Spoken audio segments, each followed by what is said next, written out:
Selamat pagi, salam bersaudara, salam telinga panjang. Oke sobat, dimanapun Anda berada, jumpa lagi kita pada channel Cara Unik Pelihara Kelinci. Hari ini kita akan membahas mengenai tanya jawab budidaya kelinci. Kebetulan pertanyaan ini datang dari adik-adik mahasiswa peternakan dari salah satu universitas terkemuka di Kota Kendari, di mana mereka menanyakan beberapa hal pada kami, yang dalam hal ini kami hanya menerima pertanyaan lewat online, yaitu lewat nomor kontak kami, lewat nomor WhatsApp. Maka di sini akan kami mencoba jelaskan secara bertahap dari pertanyaan adik-adik mahasiswa tersebut. Oke sobat, kita lanjut saja pada bagian pertama, yaitu bagaimana perkembangan populasi ternak kelinci di Indonesia. Ternak kelinci di Indonesia mulai berkembang dengan baik. Dari data statistik peternakan dapat dilihat populasi kelinci pada tahun 2009 itu mencapai 830.000 ekor. Nah, kemudian pada tahun 2010 terjadi peningkatan 77,6%, maksud kami. Nah, dari peningkatan ini otomatis menjadikan kelinci yang berkembang di Indonesia kurang lebih mencapai 900.000 ekor. Nah, sobat telinga panjang dan para adik-adik mahasiswa yang bertanya, kami lanjut pada pertanyaan berikut, bagaimana kontribusi daging kelinci terhadap produksi dagang nasional? Kontribusi daging kelinci dalam penyediaan daging secara nasional memang masih sangat kurang, mengingat mayoritas orang Indonesia memelihara kelinci hanya untuk sebagai hewan peliharaan dan hewan hias. Kecuali pada beberapa daerah di Pulau Jawa, terutama pada kota-kota besar. Nah, di situ sudah banyak daging kelinci yang dikonsumsi. Kemudian ada lagi yang bertanya pada bagian ketiga ini, apakah daging kelinci halal? Maka tadi malam saya pun mencoba menjelajah di Google. Menurut Komisi Fatwa Majelis Ulama Indonesia, pada waktu sidang isbatnya di Jakarta pada tahun 1983 menetapkan pada tanggal 12 Maret tahun 1983 bahwa daging kelinci itu halal, di mana secara hukum agama mengingat kelinci juga hewan yang mengkonsumsi tumbuhan, tidak memiliki cakar yang tajam, serta tidak memiliki gigi taring, sehingga otomatis daging kelinci dinyatakan sebagai hewan yang halal dan bisa dikonsumsi oleh umat muslim di Indonesia. Oke, kita lanjut lagi. Apa keunggulan budidaya ternak kelinci sebagai penghasil daging? Nah, ini kecuali di wilayah kota-kota besar. Kelinci memang sangat cepat sekali untuk dibudidaya, mengingat kelinci dalam keadaan hamil dapat menyusui dalam waktu secara bersamaan, di mana jarak interval untuk melahirkannya pendek dan jumlah anak yang banyak serta dapat tumbuh dengan cepat.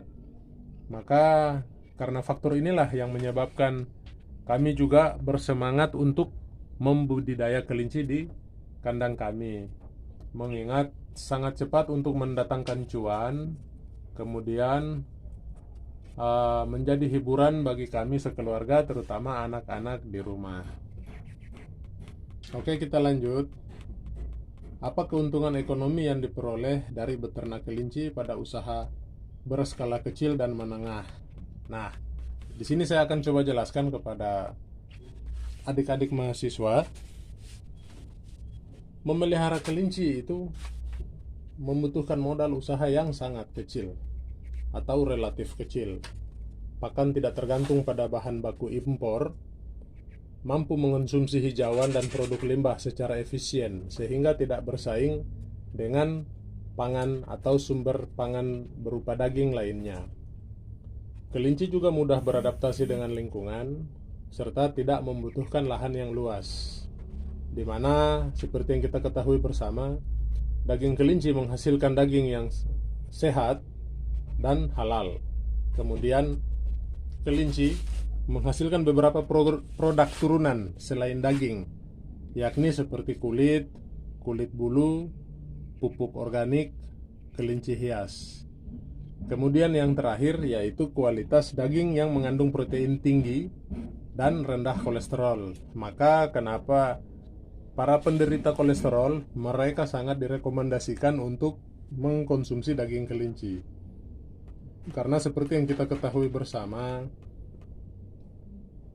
kandungan kolesterol pada daging kelinci sangat rendah dibanding hewan apapun yang ada di muka bumi ini. Oke sob, kita lanjut. Bagaimana peran pemerintah dalam mengembangkan ternak kelinci di Indonesia? Nah, pemerintah sudah meluncurkan 2 program pengembangan pola memelihara kelinci, di mana kedua pola tersebut adalah pola kampung kelinci, pengembangan usaha budidaya ternak kelinci pada satu daerah atau kampung secara terpadu dengan mengaplikasi teknologi secara maksimal, sehingga mendukung terlaksana usaha budidaya ternak kelinci yang berorientasi industri di pedesaan. Pada bagian kedua, pola integrasi, pengembangan usaha budidaya ternak kelinci pada sentra tanaman hortikultura bisa menjadi simbiosis antara usaha peternakan dengan tanaman hortikultura, di mana potensi hasil ikutan limbah pertanian digunakan sebagai pakan ternak kelinci, dan sebaliknya, kotoran dan urin kelinci digunakan sebagai pupuk organik.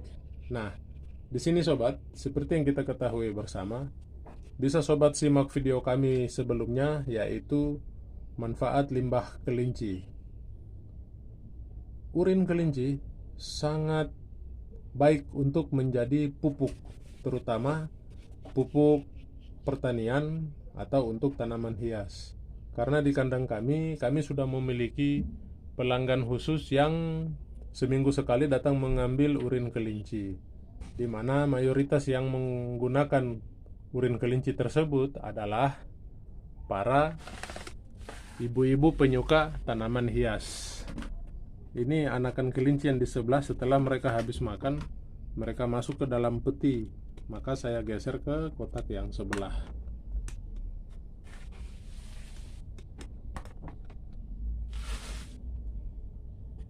Oke, kami lanjutkan lagi. Nah, upaya apa yang dilakukan pemerintah dalam memberdayakan peternak kelinci? Kegiatan pengembangan ternak kelinci dilakukan melalui fasilitas dana bansos. Tetapi ini hanya menyentuh di daerah Jawa, di mana seperti yang kita ketahui bersama, kelinci sudah jauh lebih dahulu berkembang biak di Pulau Jawa dibanding daerah-daerah atau provinsi lain di wilayah Indonesia. Mengingat kelinci memiliki potensi sehingga produktivitas ternak yang dikelola oleh peternak secara berkelanjutan yang dapat meningkatkan kemandirian dan kerjasama kelompok, sehingga mendorong berkembang lembaga keuangan mikro, agrobisnis, dan kelembagaan ekonomi pedesaan lainnya. Nah, ini apabila pemerintah sudah ikut campur tangan untuk mensejahterakan peternak kelinci. Tetapi sejauh ini, selama kami beternak kurang lebih 3 tahun ini berjalan, di kota Kendari memang belum ada sentuhan dari pemerintah. Sebenarnya kami juga sangat mengharapkan itu, mengingat lahan kemudian modal untuk mengembangkan usaha ini masih sangat terbatas. Semoga dengan video ini bisa menjadi penggerak untuk perhatian dari pemerintah daerah pada daerah masing-masing, terutama pemerintah Kota Kendari serta pemerintah Provinsi Sulawesi Tenggara, untuk ikut andil dalam mensejahterakan para peternak kelinci. Oke, kita lanjut. Apa kendala yang dihadapi dalam pengembangan kelinci? Nah, di sini saya akan menjawabnya. Untuk kita di daerah-daerah di luar dari Pulau Jawa, belum adanya pusat pembibitan kelinci untuk bibit pedaging maupun bibit kelinci hias. Sehingga selama ini apabila kami ingin mengembangkan usaha ini, mau tidak mau kami harus mengirim dari luar daerah agar kami bisa membudidaya di Kota Kendari. Nah, yang berikutnya, sifat pemeliharaan masih bersifat individual dengan modal kecil sehingga sulit berkembang. Nah, seperti yang saya katakan tadi, karena belum ada wadah atau komunitas yang bisa difasilitasi oleh pemerintah daerah, sehingga kita semua masih dalam kondisi individual dalam memelihara kelinci. Karena setahu saya, kurang lebih di Kota Kendari ini ada 7 peternak kelinci, yang dimana hasilnya sudah bisa kita bilang lumayan wah dibanding kandang kami yang masih tergolong kandang pemula.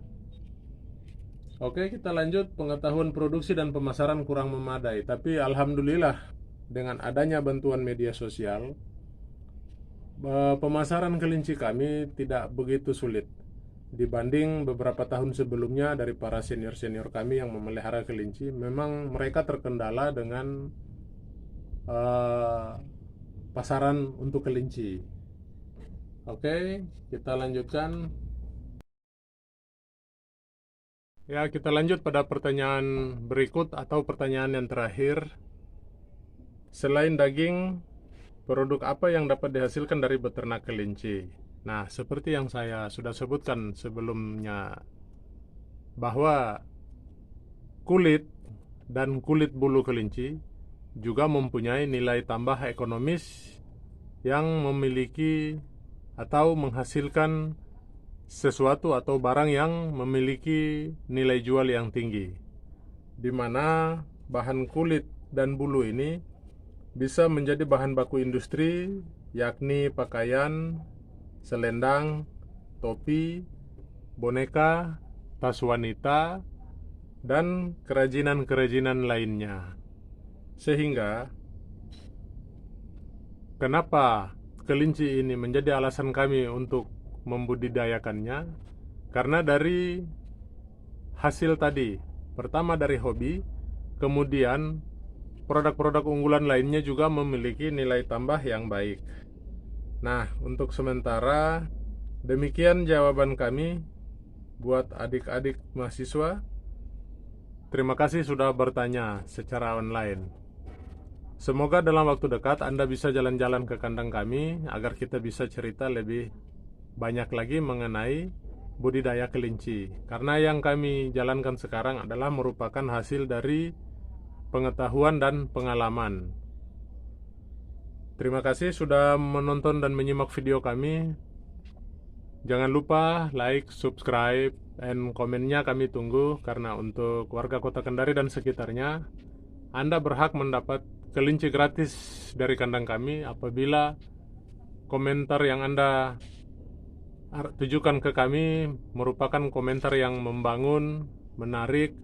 Kami juga menerima kritik dan saran, dan semoga komentarnya Anda bisa menjadikan Anda pemenang kelinci gratis dari kandang kami.